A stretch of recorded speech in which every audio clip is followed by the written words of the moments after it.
She said it with a softness that didn't match the sharpness of the words. Leaning against the kitchen counter, arms folded, she let her eyes drift past me to the window. I can do whatever I want. It was almost casual, but her mouth curled just enough to let me know it wasn't careless. It was deliberate. We weren't even talking about anything serious. The subject had been the hedges along the back fence. I'd mentioned trimming them before the weekend. She said she had other plans. I thought she meant errands, maybe a lunch with a friend. Instead, she stood there as if waiting for me to challenge her. When I didn't, she tilted her head like she'd expected more of a reaction. I poured my coffee and walked to the back porch, needing the air. The cup was warm in my hands, but it didn't take the chill out of my chest. For years, small disagreements had been just that small. We had our rhythm, but this wasn't rhythm. It was a note played off key on purpose. We'd been married for decades, long enough to know each other's tells. She had always been quick with a remark, but there had been affection under it. Lately, that part was missing.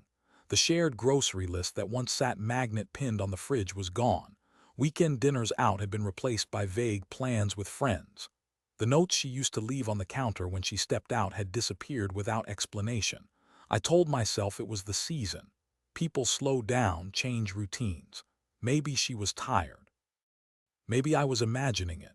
But that morning's sentence stayed with me in a way that fatigue couldn't explain. At dinner that night, I brought up our son's call from earlier. She nodded without looking up, the blue light from her phone painting her face in a way the old warm kitchen bulbs couldn't. Her hand rested under the table, thumb moving in quick strokes. I asked if she'd heard me. She blinked up, smiled briefly, said she was just checking something, and went back to her plate. The next day she was gone before I woke. Her keys weren't on the hook. No note, no text. By the time she came home in the late afternoon, I was out back clearing the shed. She walked past me with her sunglasses still on, her voice carrying just enough for me to hear. "I'm late for a call." No explanation of where she'd been. I didn't ask. These weren't big moments. If you laid them out on paper, they wouldn't make much of a case. But in a marriage, small things add up the way water wears stone, quietly, persistently. That evening she showered before dinner. I stayed in the kitchen rinsing a glass when I noticed her laptop on the table. It was half closed, the screen dark, but the trackpad was warm. I didn't open it. I didn't need to. Lately, there was always something on that screen when she thought I wasn't looking. Tabs closed too quickly, windows minimized mid-sentence. I told myself I wouldn't go looking for something I couldn't unsee. She came out in a soft robe, smelling faintly of perfume. Not the kind she'd worn for years, something lighter, sharper, as if it wasn't meant for my benefit. She set her phone face down on the counter when she walked past. We ate in silence. She mentioned a friend I didn't know well, asked if I remembered her. I didn't. She didn't fill in the details. When the plates were cleared, she disappeared into the bedroom with her phone in hand. I stayed in the kitchen, listening to the muted sound of her voice through the closed door. That night, I went to bed before her. She slid in beside me long after the lights were out, turning onto her side without a word. I lay there, eyes open, staring at the dark ceiling. It wasn't just the words she'd spoken that morning. It was the way she'd looked at me when she said them, like she'd already been living by them for some time. And in that stillness, I made a quiet decision. I would stop dismissing the signs. I would start paying attention, not to catch her in something, but to understand if the ground beneath us had already shifted. Sometimes the break doesn't come with a crash. Sometimes it's the silence after, when you realize you've been standing in the wreckage for longer than you knew. It happened on a Wednesday afternoon. I'd been looking for a photo, one our daughter had sent me months ago, to print for the frame in my study. We shared a cloud account, mostly for convenience. I typed her name into the search bar, expecting the smiling shot from her graduation. The first few results were what I expected: family photos, holiday gatherings, snapshots of the dog. But as I scrolled, other images began to appear: documents, pages of them, scanned PDFs with file names like draft and statement, some with dates only a few weeks old. One opened with a click I didn't quite mean to make. It was a typed account, written in her voice, but not the voice I knew. Paragraphs describing me as distant, restrictive, unpredictable. Words I'd never heard from her mouth, laid out in neat, justified text. I felt the stillness settle in my chest, not shock, not anger, just the slow understanding that these weren't notes for herself. They were meant for someone else. Another file contained an email exchange with a name I didn't recognize, a lawyer's signature block at the bottom.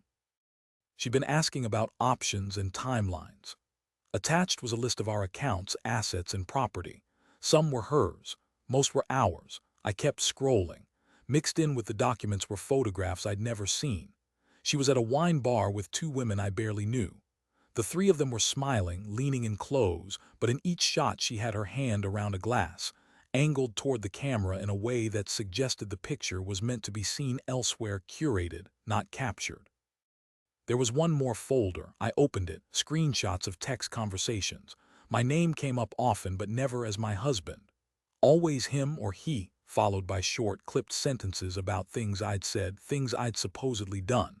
Half of them were distortions, the rest were outright misrepresentations. She was rehearsing a story and I was the antagonist. I closed the browser without bookmarking a thing.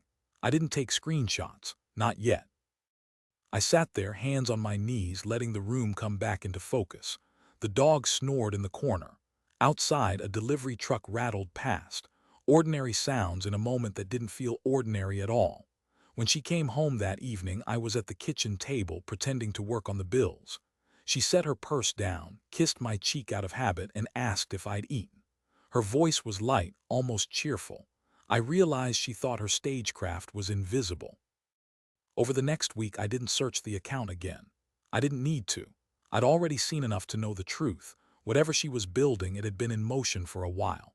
Instead, I began to watch her the way she'd been watching me, quietly, steadily, without revealing the shift. Her phone was never out of reach.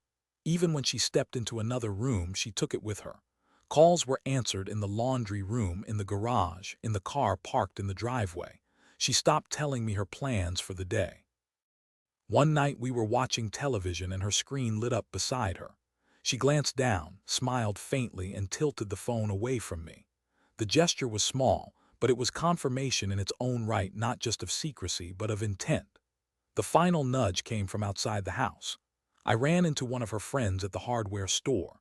We'd known each other casually for years, but her tone was different, careful, overly sympathetic, like she was speaking to someone who'd been through something. I asked how she'd been. She smiled too quickly and said, "You hang in there, okay?" That was it, no more doubt. I drove home with the radio off, both hands on the wheel, replaying her words.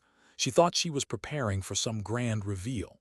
What she didn't know was that the moment had already passed, for me at least. I had confirmation. And once you have that, there's no going back to wondering. It's a strange thing, watching someone you've known for decades play a part for your benefit. At first, I thought she was still herself underneath it all, that the warmth I used to know might slip through when she forgot to guard her face. But as the days passed, I realized the mask wasn't temporary. It had become the default. She thought she was doing a good job. At breakfast, she'd ask how I slept, her tone light, her eyes elsewhere. She'd mention vague errands, a lunch, a quick stop at the store. I nodded as if I believed her. Inside, I was cataloging details. What time she left, how she dressed, the way she lingered in the hallway mirror before walking out the door. Her social circle shifted almost overnight. Old friends we'd seen together for years were replaced by names I didn't know, faces I'd never met. When I did run into people we'd known, they treated me differently, polite, but guarded, as if they'd been told to handle me gently. It wasn't hard to guess why. The narrative she was building in those cloud documents was spilling over into real life. I could hear it in how people spoke to me, see it in the way they paused before answering my questions. She was painting a picture, and the frame didn't include my side of the story. On social media, which I'd ignored for years, she suddenly became active. Photos of wine glasses, dinner plates, sunset views, always with some variation of "so grateful for good friends." Never a mention of me. I didn't comment, didn't like, didn't acknowledge. I just watched, noting the precision of it all. Her performance extended to the house. She'd cook on nights when she knew someone might drop by, laugh loudly at shows she barely watched if I was in the room, leave her phone face up on the counter when she knew I was looking, but only with harmless notifications on display. The real exchanges, the ones I'd glimpsed in those screenshots, never appeared in plain sight. I started withdrawing in ways she didn't notice, or maybe didn't care to. I stopped offering to fix things around the house unless she asked. I let her run her own errands without checking when she'd be back.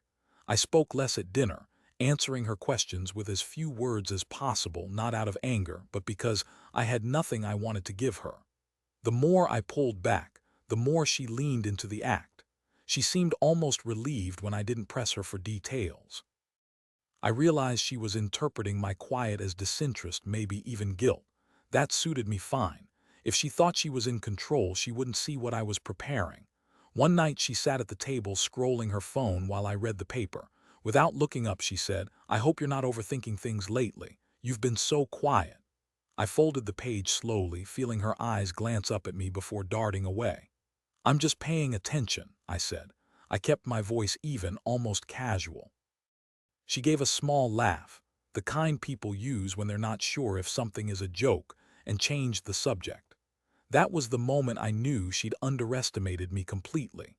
From then on, every interaction became a study in her performance. I saw how she adjusted her posture when talking to friends on the phone, the way she lowered her voice during certain conversations, the practiced smiles that never reached her eyes. She was building a case, but she was doing it in plain sight, and I was taking mental notes of every line. By the end of that week, the distance between us wasn't just emotional, it was structural. She was living in her version of our marriage. I was preparing to leave it without a sound. I didn't start with the big things. That would have been too obvious. Instead, I began with the kinds of changes no one notices until they need something that's no longer there. The first step was the paperwork. Old files, account numbers, insurance policies, all of it gathered slowly, a folder at a time, into a drawer in my study. When she was out, I scanned each page, saving digital copies to a drive that never left my desk. I didn't name the folder anything suspicious, just repairs, buried among years of receipts. Next came the accounts. I opened a separate bank account in my name only, transferring small amounts over weeks. Nothing large enough to set off alerts. I updated my mailing address with the bank to a P.O. box I'd rented in the next town over. That, too, went unnoticed. I went through the shared cloud, methodically downloading everything I'd seen before, her legal drafts, her conversations, the photos she'd staged. I made sure to include timestamps and metadata, not because I planned to confront her, but because I knew she might try to rewrite history later. She was still playing her part. In the mornings, she'd hum while making coffee, glancing over to see if I noticed the small gestures she thought conveyed normalcy. She had no idea I was pulling threads from the fabric beneath her feet. One afternoon, she mentioned she might redo the will to reflect recent changes. She said it like she was testing the words in her mouth, watching for a reaction. I gave her nothing. She smiled faintly, as if she'd confirmed something, and left the room. I knew then that she believed the story she'd built for her lawyer was airtight. I backed up every photograph of my own, family gatherings, trips, the little things you think will always be there. I didn't want to risk losing them in whatever came next. I even dug through old drawers for our wedding negatives, tucking them into a manila envelope in my desk. When she left for lunch with friends one Saturday, I went through the safe. I removed only what belonged to me outright. A few bonds, a watch from my father, a small stack of letters. I left the rest untouched. That night she didn't notice the difference. The final step was quiet but decisive. I met with my own lawyer. We sat in a small office with no windows, my folder of documents between us. I explained nothing about emotions, only the facts, dates, names, copies. He listened without interrupting, flipping pages with the precision of someone who had seen this pattern before. When I was done, he closed the folder and said, "When you're ready, you won't need to say a word." By the time I walked out of that office, I'd already decided on the day. 2 weeks later, I came home early. She was on the phone, pacing the kitchen, her back to me. Her voice was light, almost cheerful, as she spoke to whoever was on the other end. I didn't listen to the words. I didn't need to. I walked past her upstairs to the study and began packing the small travel bag I'd been keeping ready in the closet. She noticed me only when I came back down with the bag in my hand. She looked up mid-sentence and her smile faltered for a fraction of a second. Then she turned away, her voice rising in a laugh for the person on the line. That was fine. She could have the last word in that conversation. I'd already decided she wouldn't get one in hours. I left on a Thursday morning. No note. No explanation. Just the travel bag in the back seat, my folder of documents, and the keys slid onto the counter where she always tossed hers. The house was quiet when I closed the door. By the time she realized I was gone, I was 2 towns over, sitting in a diner with a coffee I didn't taste. My phone was on the table, face down, notifications buzzing like distant machinery. I didn't answer any of them. The first messages were short. "Where are you?" Then, "Call me." By evening, they'd grown longer, full of questions framed like accusations. I turned the phone off and left it in the glove box. She tried to keep her image intact at first. On her social media, there were posts about focusing on self-care and spending time with supportive friends. Smiling photos at restaurants, glasses raised. But the comments under them were fewer than before. Some of the familiar names had stopped appearing altogether. Within a week, pieces of her narrative began to crumble. A friend of hers, one I'd always suspected was more loyal to the performance than the truth, forwarded me a set of screenshots. They were of messages she'd sent in the months before I left, contradictions laid out in her own words. She told different versions of events to different people, and now those people were comparing notes. I didn't respond. I didn't need to. I just saved the files, adding them to the archive I kept in a drawer in my new place. Over the next month, more of her circle drifted away. Some messaged me quietly saying they'd been given the wrong idea. Others said nothing at all, just stopped showing up in her photos. The invitations dried up, and the friends she had left seemed to be the ones who enjoyed the drama more than the company. She sent emails, some angry, some pleading. One read, "We need to talk before things get worse." Another, a week later, "I didn't mean for it to go this far." I didn't reply to either. A mutual acquaintance told me she'd been asking around about where I was living. She'd even driven by my old office once, parking across the street for half an hour before leaving. I knew because a former coworker spotted her and texted me a photo. From where I was sitting, it was like watching a carefully constructed stage set lose its props, one by one. The backdrop sagged, the lights dimmed, the audience thinned. And still I stayed quiet. The unraveling didn't come in a single blow. It was slow, uneven pieces breaking away until there was nothing left holding her version of the story together. The first real crack came when I heard from a mutual friend, one of the few who hadn't chosen sides early. He mentioned almost casually that the man she'd been confiding in was no longer around. No argument, no dramatic exit, just gone. Moved on to someone else, leaving her to explain the sudden absence. After that, her attempts to reach me sharpened. The texts weren't just "we need to talk" anymore. They were longer, layered with nostalgia, old memories, references to places we'd been, songs we'd liked. She'd send photos from years ago, captioned with things like "remember this." I'd glance at them, then delete them. She showed up once. I saw her through the window before she even made it up the walk, hair done, jacket too light for the weather, holding herself like she was bracing for impact. She stood at the door for a long time after knocking, shifting from foot to foot. I stayed in the kitchen, silent, until she turned and walked back to her car. That night she called. I let it ring out. Her legal move never happened. Without me there to play my part, whatever she'd been planning lost momentum. The documents she'd prepared became irrelevant, the story she'd told others too full of holes to be useful. People stopped repeating it. I heard later she'd moved to a smaller place. No announcement, no explanation. Just another quiet subtraction. The people who might have asked questions weren't around anymore. I didn't follow her online, but sometimes, without meaning to, I'd see one of her posts passed along by someone else. The photos had changed, fewer smiles, fewer faces in the frame. Sometimes just a glass of wine on a table, the caption vague. The last message she ever sent me was only 4 words, "Please say something back." I didn't. Some endings don't need words.